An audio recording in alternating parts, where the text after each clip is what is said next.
Hi, this is Luke again. Just going to do a quick review on some totally wicked e-liquid in the Marlboro. This is 36 milligram. Now I've already moved it over to my little clear bottles that I was talking about last video, so I can see how much is actually left in the bottles that I take around with me. Now up until now I've just been using my normal Titan 510 to vape with. So with the 510 you've got your atomiser and the cartridge and a battery that goes you know, blah blah blah. Anyway, so what I received today was a USB pass-through mod is what it's called. What it is basically is, you can probably do some research yourself and have a look around, but essentially this is the end that does all the magic. It's essentially a torch battery, so it's been a recycled torch battery, LED torch thing, with a button here, just like with the manual Titan batteries. You use a button to activate it. This cable coming out here snakes down to my actual computer and goes into the actual USB port on the computer.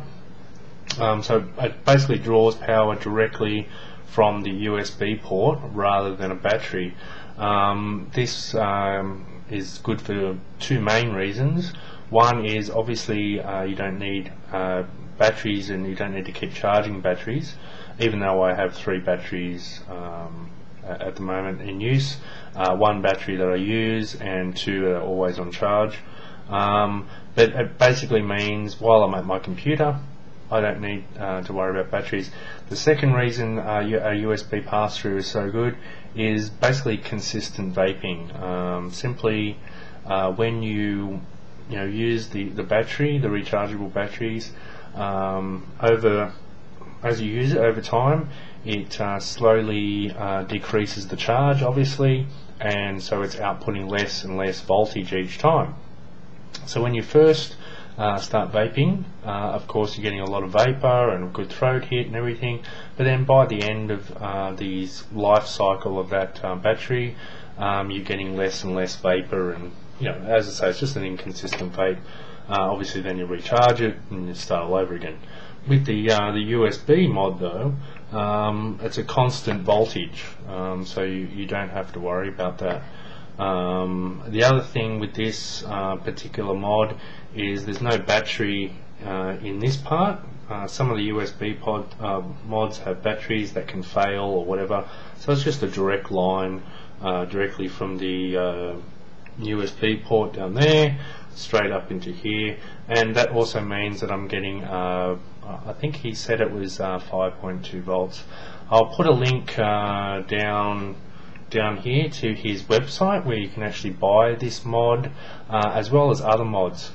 This particular mod fits the DSE 901 cartridge, which is actually, as I said before, I've been using the Titan 510 for a few weeks, so it's actually not one that I've had before.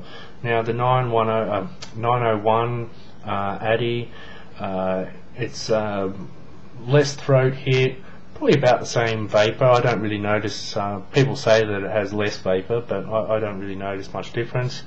But certainly it has much more flavour being produced than the other one. So with the other one you can taste it on your tongue on the way in and on the way out, but not much else. With the 901 you can taste it all around your mouth and taste it in the back of your mouth, etc, etc.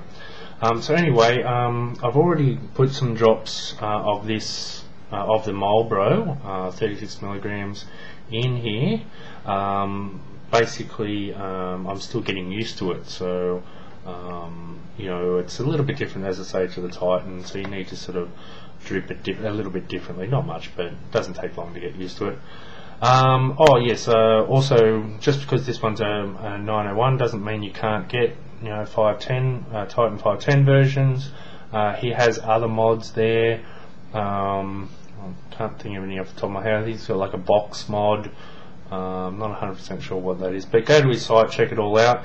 The other great thing he has is he actually has adapters.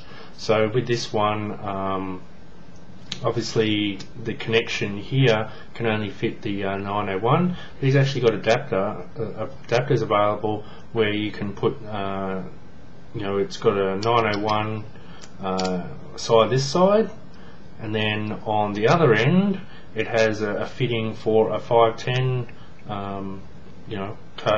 atomiser, so I can use my other ones with that adapter. So anyway, I'll just have a little vape of the Marlboro.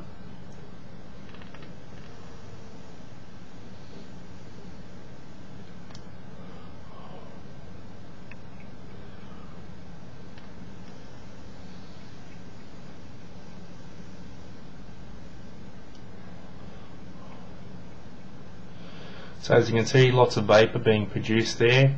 It's got a really, actually quite a sweet flavour to it. I did smoke Marlboros a lot right up until I stopped smoking regular smokes. I can't really say. I'll just take a small. I wouldn't really say it tastes like Marlboro, to be honest. I mean, other people say it tastes exactly like it, but maybe different countries have a different blend of tobacco in their Marlboros. So maybe it tastes like a US Marlboro or a UK based Marlboro, but it certainly doesn't really taste like an Australian Marlboro. Certainly a very nice tobacco flavour. As far as tobacco flavours go, I'd probably give it an 8 or 9 out of 10.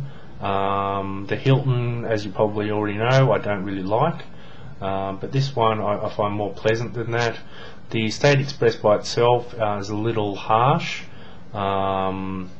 It's a bit overpowering, I should say, rather than harsh. Whereas this seems to be somewhere in the middle there, and as I say, a sweet, sort of almost fruity sort of taste to it.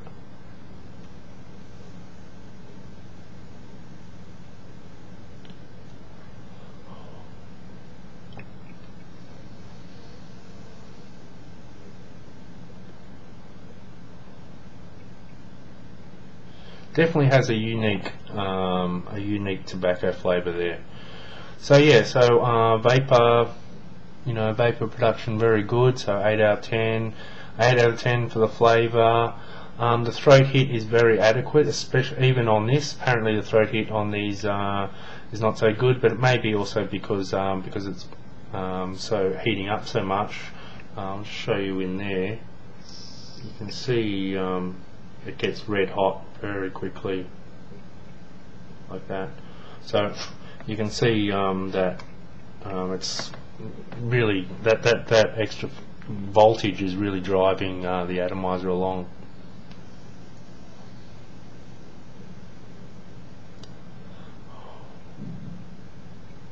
Yeah, so anyway, as I say, good vape. 8 out of 10 for this flavour as well. I seem to be giving all the flavours around about an 8.